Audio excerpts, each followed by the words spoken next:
Hi, welcome to More Christ. My name is Marcus. Today I'm delighted to be joined by Dr. Matthew Petrusek. Matthew is the Senior Director of the Word and Fire Institute and is Professor of Catholic Ethics.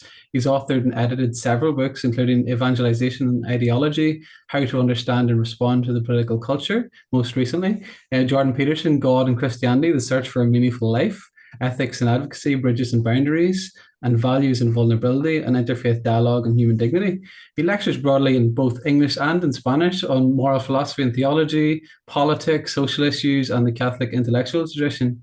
So, I suppose, first of all, Matt, congratulations on your recent appointment as the Senior Director for the Word and Fire Ministries, and whom we spoke a bit offline, I think are doing an extraordinary job in witnessing to Christ's beautiful truth to a culture, unfortunately, that's often hostile to the good news. We mentioned in Ireland, particularly, that's maybe the case, and obviously in American based like that too. So I suppose with all that said, what will that role involve for you, and what good fruit do you hope to see during your time in that role? Well, first of all, thanks so much for having this conversation with me. I said before we started recording how much I admire the work that you're doing and how grateful I am that you're doing it, especially speaking with from an Irish context with the Irish voice, which Americans love to hear, by the way. It just delights us to hear the Irish brogue, as we say. So this is a great experience for you for many reasons, but I want to start off by thanking you. So the Institute is the educational arm of Bishop Barron's Word on Fire Catholic Ministries. It's actually become quite a complex organization, but there's three main strands of it. One is Bishop Barron himself and all of the beautiful content that he produces, including the sermons and the commentaries and the videos. This all started with the Catholicism series about a decade ago.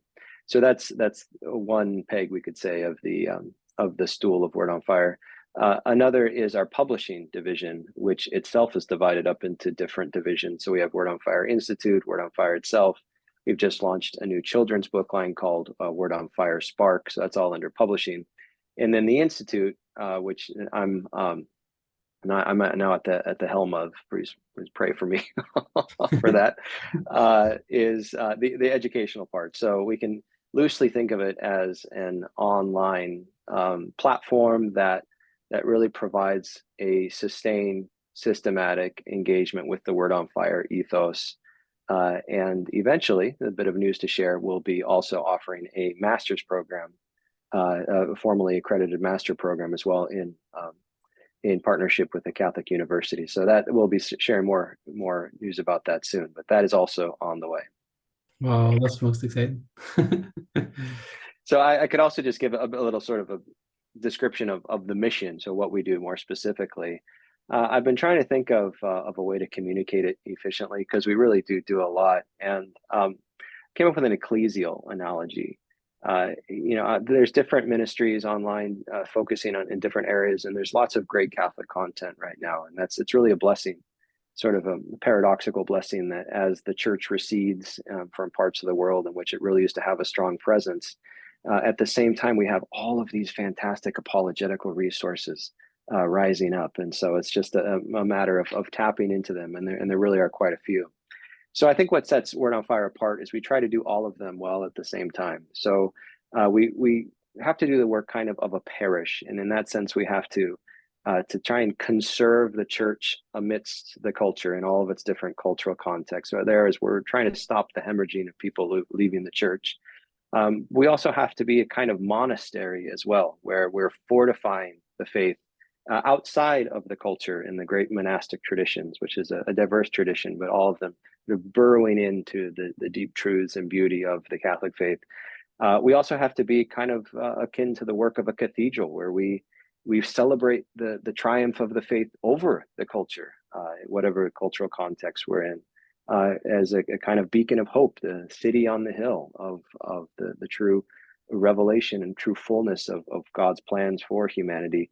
And of course, we also have to do the missionary work of seeking to propagate the faith embedded within the culture. So looking for the seeds of the word, wherever they may be, in politics, in entertainment, in popular culture, identifying them and seeing how we can build on those seeds to build the faith from within. So the Word on Fire, if I may be rather bold here, is the Word on Fire Institute is trying to do all those things at the same time. And so the Institute's trying to provide resources for all those different kinds of work in those different contexts.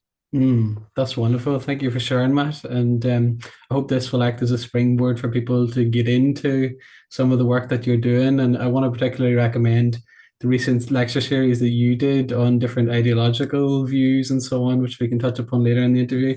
I think it also corresponds with your recent book, which I want to touch upon. So the book I'm referring to is Evangelization and Ideology, How to Understand and Respond to the Political Culture. So I suppose to frame this issue, I just want to mention an idea that Jordan Peterson, he's not the only one who's spoken about recently, and I think you've spoken with, and who actually recommended your previous book, I must say. So he said that we have collapsed the religious into the political, and we're suffering because of it, if it's not obvious. I think that might help frame your book and the commensurate lecture series that I mentioned for Word on Fire. Would you like to speak to that and the crass politicization of culture that you lament in your recent book then? Sure. Yeah, it's a widely made observation, but that doesn't really mitigate the truth of it. Is that when religion, and I'll say, can be bold here, when true religion, when Catholicism, Christianity, when it recedes from the culture, that doesn't leave a sort of a religious space, a purely secularized space. A new religion or a new series of religion, false religions, will come in and fill that vacuum. And so one of the most dominant religions, if we can call it that, and I think we can, is politics. So when the church, properly defined, recedes, the state is going to step in and establish itself as a interworldly, idolatrous form of worship. And I think we see that one of the strange elements of what's happening now across the world, really, especially across the West, is how there is a kind of coordination of beliefs that are really putting the state, and especially those who administer the state, at the top of the political and moral hierarchy. And it's happened in, I think there's a direct correlation, direct connection, as the church has been receding in all of these different cultural contexts. But it's happening in the United States, it's happening in Canada, it's happening in the UK, it's happening in Ireland, it's happening all across Europe, and it's happening in Australia.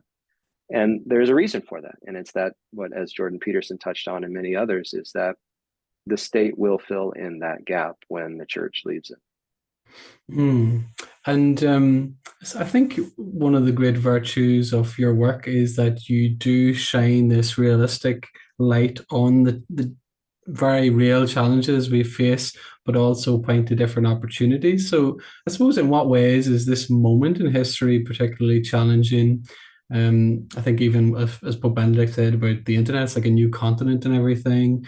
And in what manner does this time provide a great opportunity for the church then?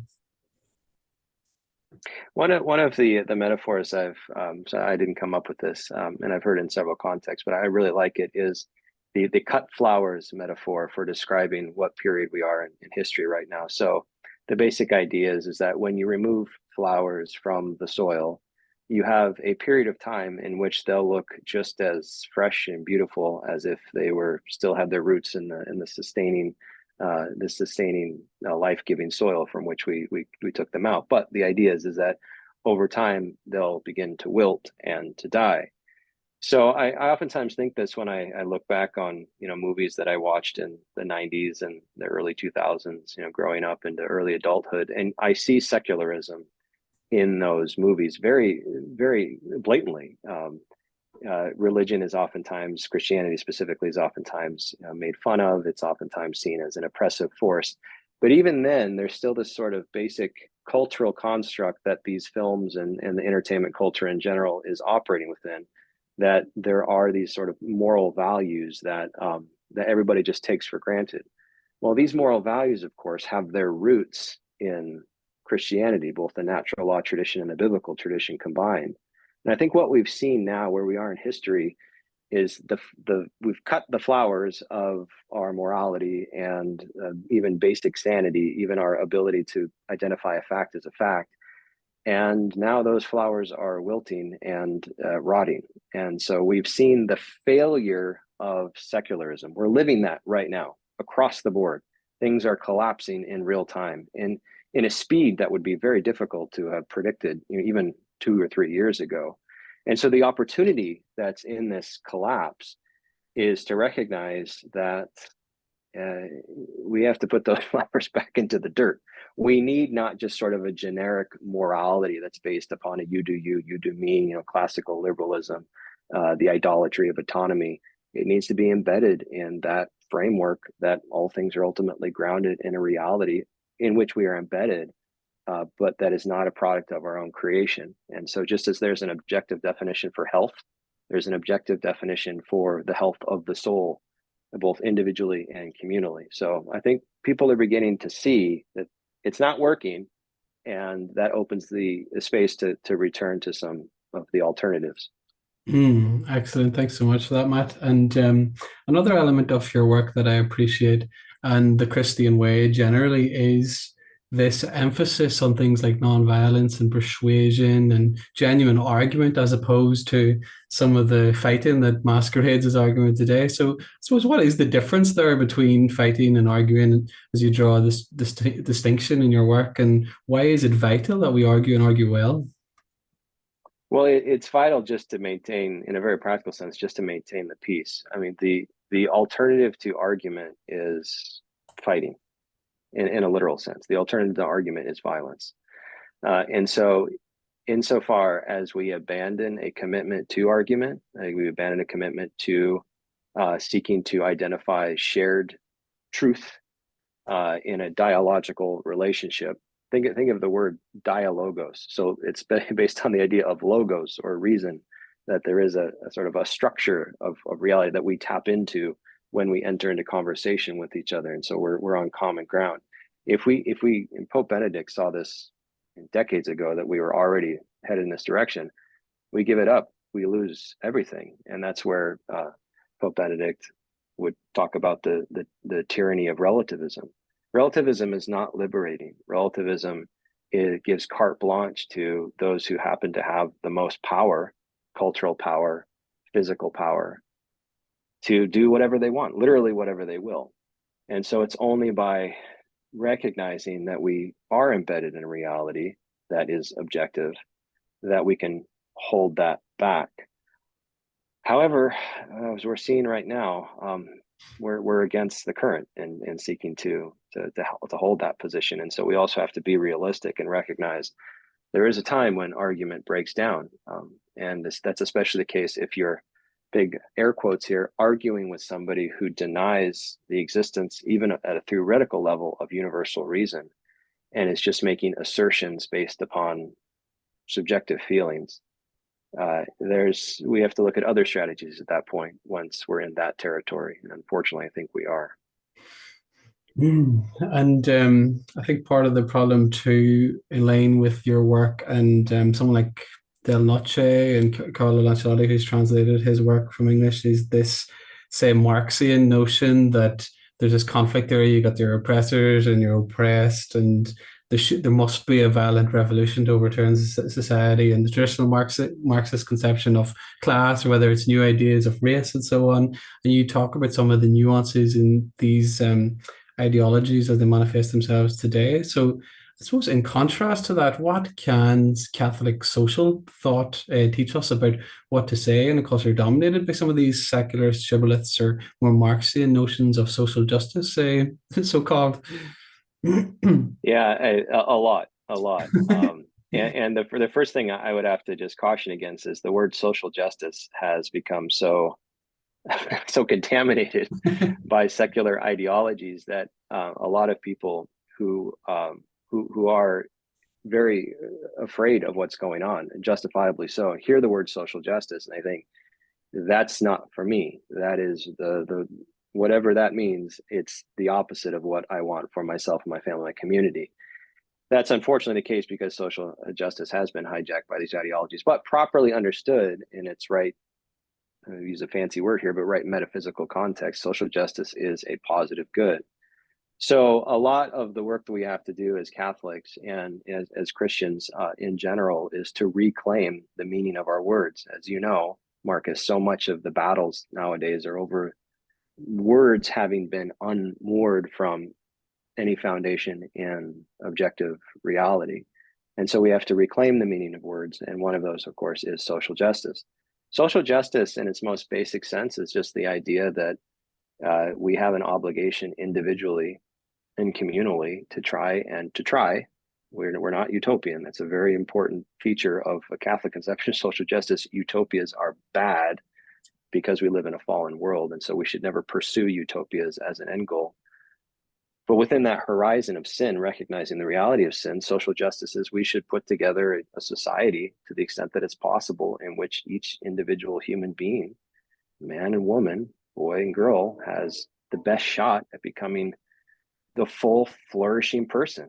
I mean, it really is that simple in terms of its definition. And it matters what society looks like. It matters what kinds of laws that we have and what kind of culture that we have.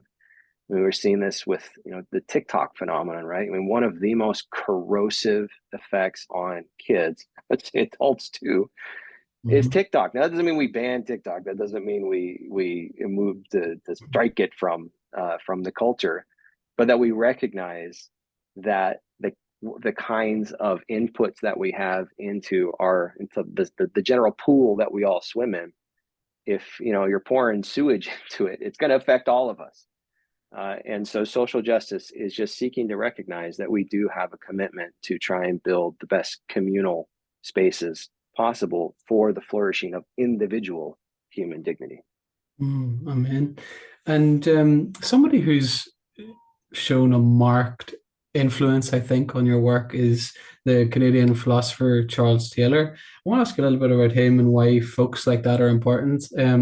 But I think in part because we have this notion that, well, these are just academic ideas, this is just intellectualism, it doesn't have real consequences on how I live. But I think as your work shows, and even Taylor and folks like that show, there are real life consequences to these pernicious ideas. Maybe you could speak to that, this notion of totality without transcendence, and maybe even the underlying utilitarianism and things like that of our culture, and why those are problematic. Yeah, where Charles Taylor, he's a genius, and so he's been influential and important for many different ideas. But secularity has been one of his greatest contributions.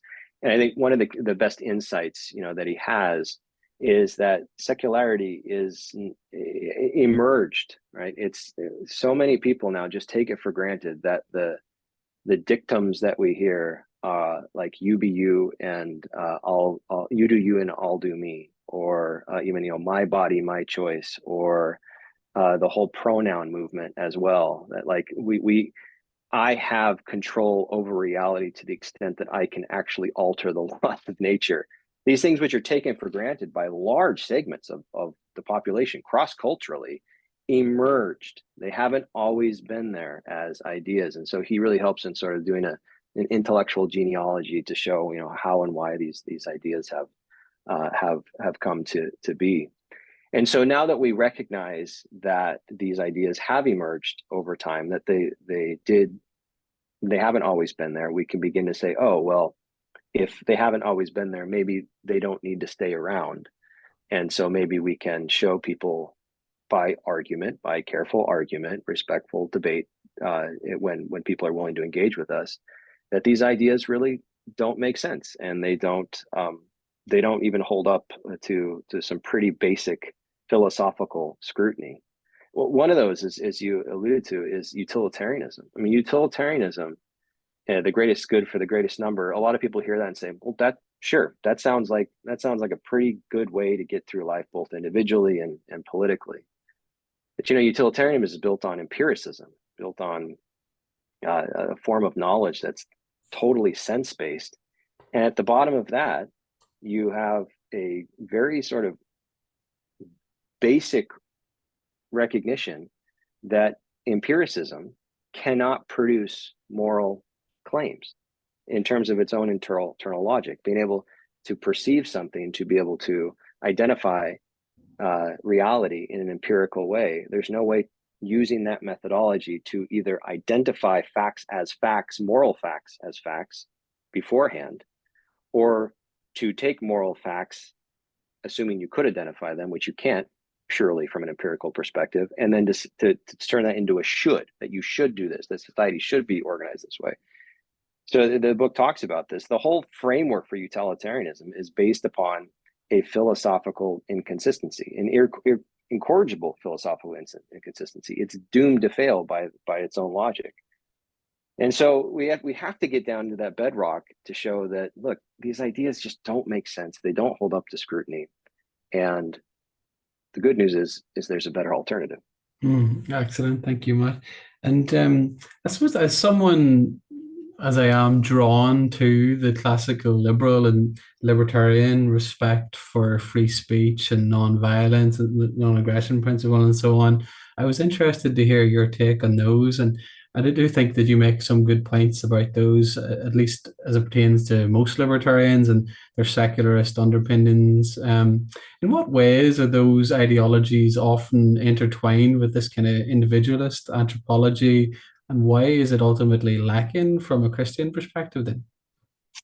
Yeah, it's the classical liberalism and libertarianism, which are oftentimes conflated. And I would say they do have a common philosophical ancestry in the idea of autonomy, which in the book I specifically link to Immanuel Kant, though I think we could also find a lot of it in the thought of John Locke as well. They are united. The primary difference between the two of them is libertarianism is sort of a more radical version of classical liberalism, where classical liberalism will seek to, in the language of a philosopher like John Rawls, talk about primary goods.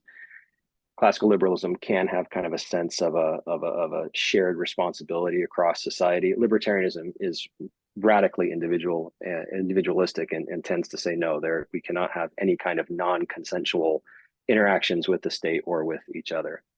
So they are linked, but they're different. And in our contemporary environment, they can be very attractive. I mean, I would say until maybe 10 years ago, I was a classical liberal. I thought that was just right because it seems to make so much sense.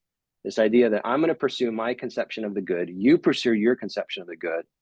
What the state is going to be is a kind of referee, a procedural apparatus that helps us to basically stay out of each other's way so we can just do what we want and make sure that contracts are honored, and especially from a classical liberal perspective. And we can add on, maybe some kind of conception of a minimal idea of the common good. Well, that sounds like almost obvious. Like, of course, that's the best way.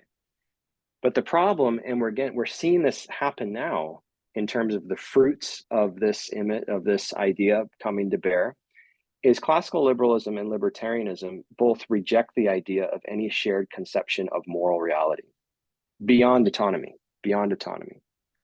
So that means that you literally can define what is good any way you want to.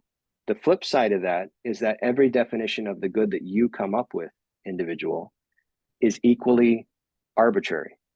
So, for example, somebody who defines the good as, being a little blunt here, as living at home with his mom in the basement, smoking marijuana into his late 50s, that's just as good from a classical liberal perspective, in the sense that it's freely chosen and it's consensual, assuming the mom continues to consent to allow him to live in the basement, as somebody who devotes his life to some kind of advancement in seeking to cure a terrible disease.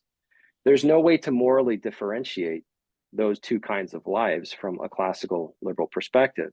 And so what happens is when you multiply that sort of relativism of the good across population, across time, you get civilizational, societal collapse, because there's no shared vision of what society should do apart from the idea that you get to do whatever you want to do and people should get out of your way.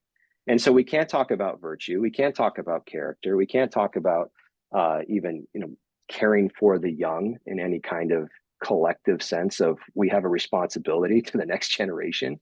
None of that makes sense from a classical liberal perspective. They're just preferences. And the other thing I'd add is that children, the non-autonomous, like let's assume that we can have a stable definition of what an autonomous person is, which we can't, but let's assume we could. Children don't exist. They are moral non-entities because they're not autonomous. And I'm not just talking about here children in the womb. I'm talking like children well into their childhood are basically tools to be manipulated by those who are autonomous. And so the abortion debate, of course, euthanasia, we could pack in here as well, is from a classical liberal perspective, kids don't have moral standing. And so while it can be very seductive, and I was seduced by it for a long time, it ultimately leads in the same direction as progressive wokeism. That's the end point if you follow it all the way to its logical conclusion. It allows for tyranny of the majority imposing their irrational or irrational views on others simply because they have more power. Yes, thanks for that, Matt. And as you mentioned, wokeism there, I want to get into that a little bit more and ask you. So, a lot of people lament the new tribalism associated with wokeism, or indeed with the identitarian right. But I suppose why have they, if it's not making sense or it's not becoming clear to people already, why have they come back so forcefully? And what are some of the major problems with each of those then? I think to answer the question of why they've come back so forcefully, I mean, it is a bit of a mystery that I hope that future historians in a saner time, God willing, in the future will look back on this period and say, what happened? What happened that across the board, for example, it became de rigueur to say that a man can be a woman and a woman can be a man, and that you could lose your job simply for stating the truth. You could go to jail now in places for stating that. Like what happened? So it's a complex social phenomenon. I think it's going to take us generations to unpack exactly how we got here. But in terms of the actual substance of the idea, it's basically a trick. I mean, think about it. If you realize that all of a sudden, if you say certain words to people, they will do what you want, then that's like a kid discovering a magic wand.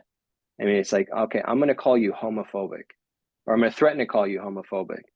And I'm going to tell you that if you do something I don't like, I'm going to call you homophobic. And all of a sudden that person completely obeys everything that you say. You're like, wow, I have quite the power here. Or I'm going to call you transphobic, or I'm going to call you racist, or I'm going to threaten to call you these things. So a lot of it just, I think, is there's a kind of cultural currency. I'm seeing some cracks in it, which is a good sign, but it still has value. It's an invented value, but it still has value where that if certain kinds of people say certain kinds of words, then other kinds of people will do what they say out of fear of being branded as being anti whatever category has been lifted up and given currency. None of this has any correspondence with actual objective, even in an empirical sense, problems that are occurring. I mean, the debate about racism a long time ago left any kind of empirical consideration of to what degree it exists, to what degree it's happening, what form is it taking, because it's all been put in this realm of a subjective epistemology that certain people get to speak on behalf of groups, which oftentimes they don't even really represent, but they claim they represent in order to claim. So I think at the root of it, that's an extended way of saying it's just about power. It is people have found certain segments of society, especially those in the most powerful rungs, have found a witch's brew that up until now, and still is the case, people will out of fear of being targeted, out of fear of losing their job or getting put in jail, will just accept absolute falsehoods.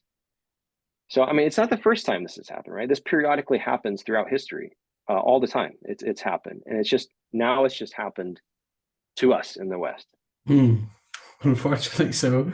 And unfortunately, it seems to be spreading even to Africa. My wife and I just returned from Africa, and you can see it trickling in there, unfortunately. But well, because it's so potent. It's so you literally you can run a country into the ground as you claim that you are doing it in the name of civil rights. Mm-hmm. Hey, what other tool could any tyrant possibly want than to be able to say, in the name of justice, you have to do everything that I say or we say. Mm-hmm. And I think there is an interesting trend now, an interesting moment where a lot of traditional Christians are coming alongside non-theistic conservatives and so on. And I suppose there are some virtues to that, but I'm going to say, based on what you've said and what you describe in the book, there's also some vices and pitfalls that we need to be aware of. Could you maybe lay out a few of those for us and help us to think about how we differentiate ourselves as Christians and what that means as opposed to this conservatism, so-called? Yeah, well, one thing I want to caution against is the answer to tribalism is never more tribalism, and the answer to identity politics is not the formation of a new identity.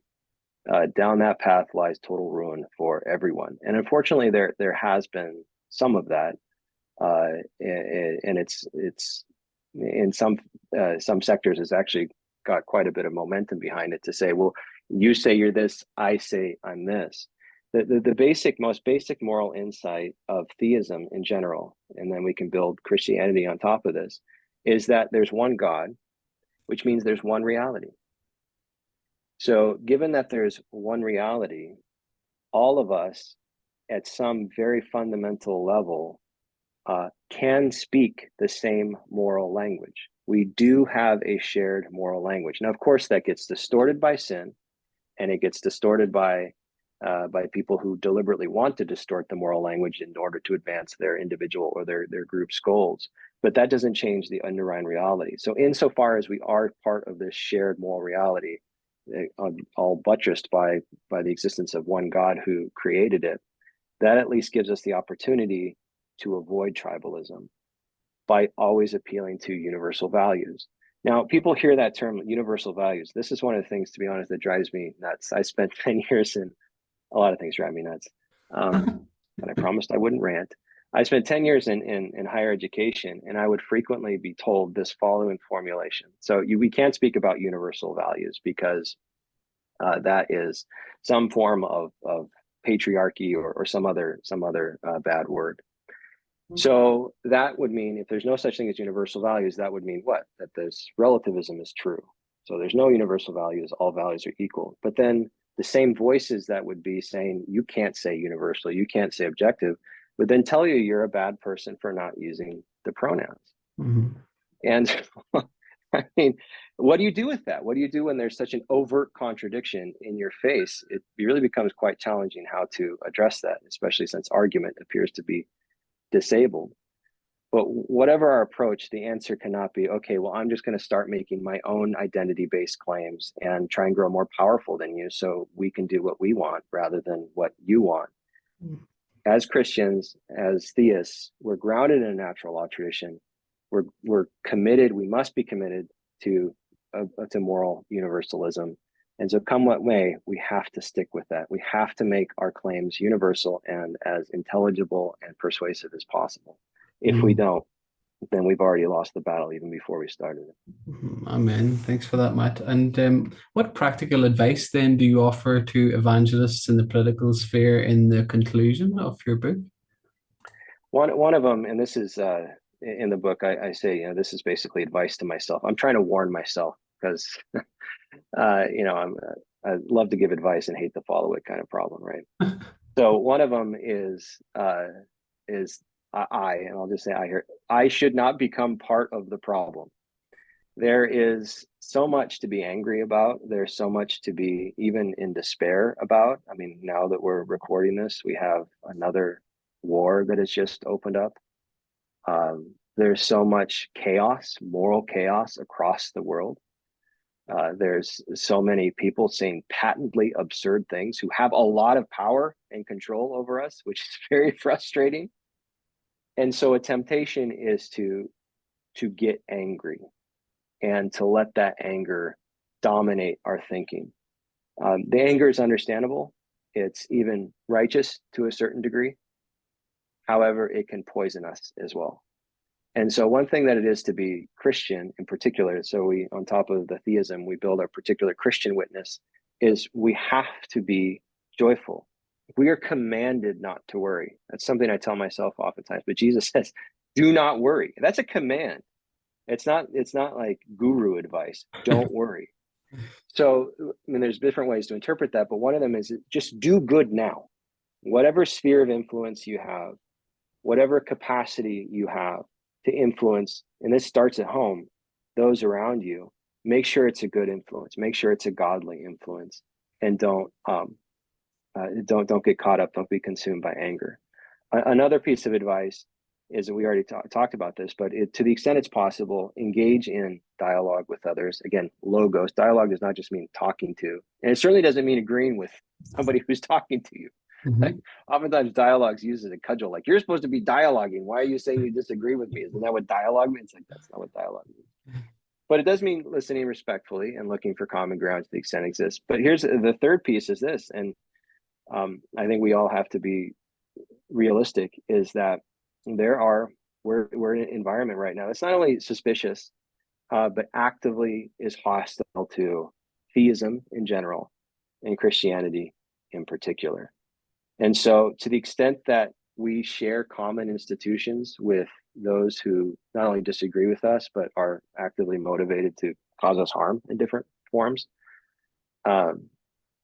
we have to make a decision as Christians. To what extent do we seek to reclaim these institutions in the name of the natural law, not in the name of quote unquote religion, but in the name of justice?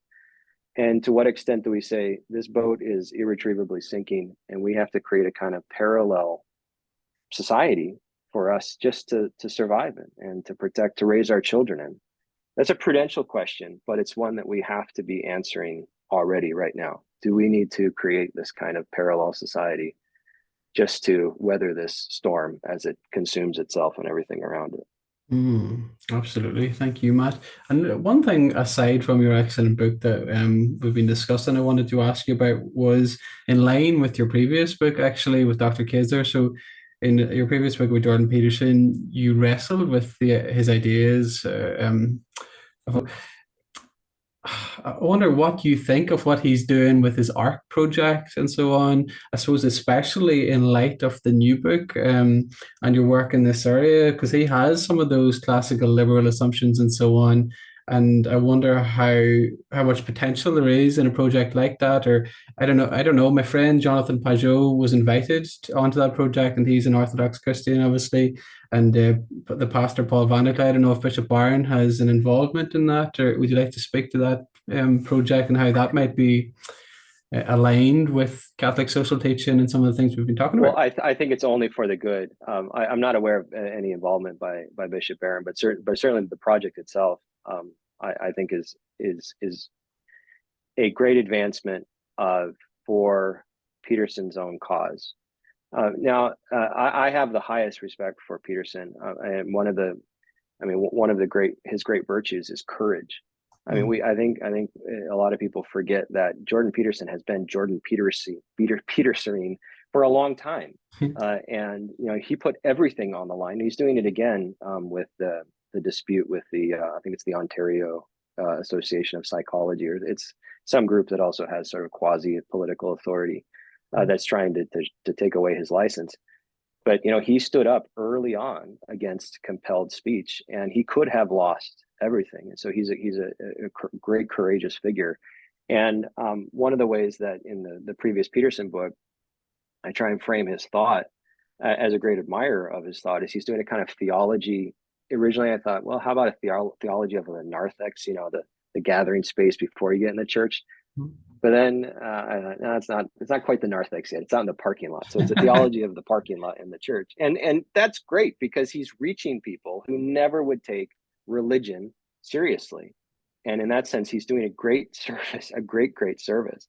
So I think in this movement towards beauty, there's this space that's opening up to get beyond just the classical liberal critique of this push against totalitarianism, which is a push I completely support, into a fuller space where we say, look, beauty is not subjective. Classical liberalism will tell you beauty is subjective. Libertarianism will tell you beauty is subjective. And so much mischief is done in the name of that freedom to define beauty without any limitations whatsoever, with any content whatsoever. So him moving into this space with Jonathan Pageau and others of looking at beauty objectively, I think is doing Peterson himself a great good in his own development of his own thought. If I may sound very presumptuous, but also his audience as well. And so I think it's very good. Oh, excellent. Thanks for that, Matt. And just before we go this evening, then, is there anything else that you're working on at the moment or that you'd like to let my audience know about? Sure. Well, it's that we're doing the work at the Institute, the Word on Fire Institute. And one way that I want people to understand the Institute is it's really a refuge. I hope it's being many things at the same time. I use the analogy at the beginning, parish, mission, monastery, cathedral. I would add to that refuge. We're all on different paths. I don't want to say different paths. Sorry, that'd be secular thinking. We're all on different points in our journey towards, the full conversion to Christ, and conversion is always ongoing. And so someone may look at something like the Institute and say, well, that's not really for me. I'm kind of interested, but that's only for the hardcore believers. Well, it is for the hardcore believers, but it's also for the seekers and for those just looking for a place where they can speak commonsensical, obvious truths and not be pilloried for saying those. So they can find people who are, and I'll use this word unashamedly, sane. So we're trying to we are creating that space. The space is certainly open for all those people in those categories. Another thing I'm working on right now is another book called A Theology of Free Speech. And what it's trying to do is, on the one hand, reaffirm the value of free speech and the necessity of it as an inviolable value, meaning that it should never be overridden in a specifically civil and political context, but also relocating it, sort of saying that the classical liberal foundation out of which free speech has typically found its roots it actually can't sustain free speech. It doesn't have the metaphysical resources that it needs in order to hold up free speech. So the book is trying to ground free speech in a conception of human dignity, grounded in a Christian and natural law anthropology. So that's something else I'm working on right now. That's brilliant, and I most look forward to it, Matt. And thank you so much for your time today. I most appreciate it, and I pray that you continue to bless others with the work that you're doing with Word on Fire, and everything goes well for you. And I'll continue to enjoy the ride too, I'm sure. Well, thank you, Marcus. I really appreciate this opportunity to speak with you. As I said, I'm an admirer of your work, and it's only by doing the kind of work that you're doing that we can actually get through this storm. So thank you for your courage, and thank you for your calmness, and for the hope that you're giving to all of us. So thank you. Thank you, Matt. I'm going there. Nobody can stop me. Ooh, I'm going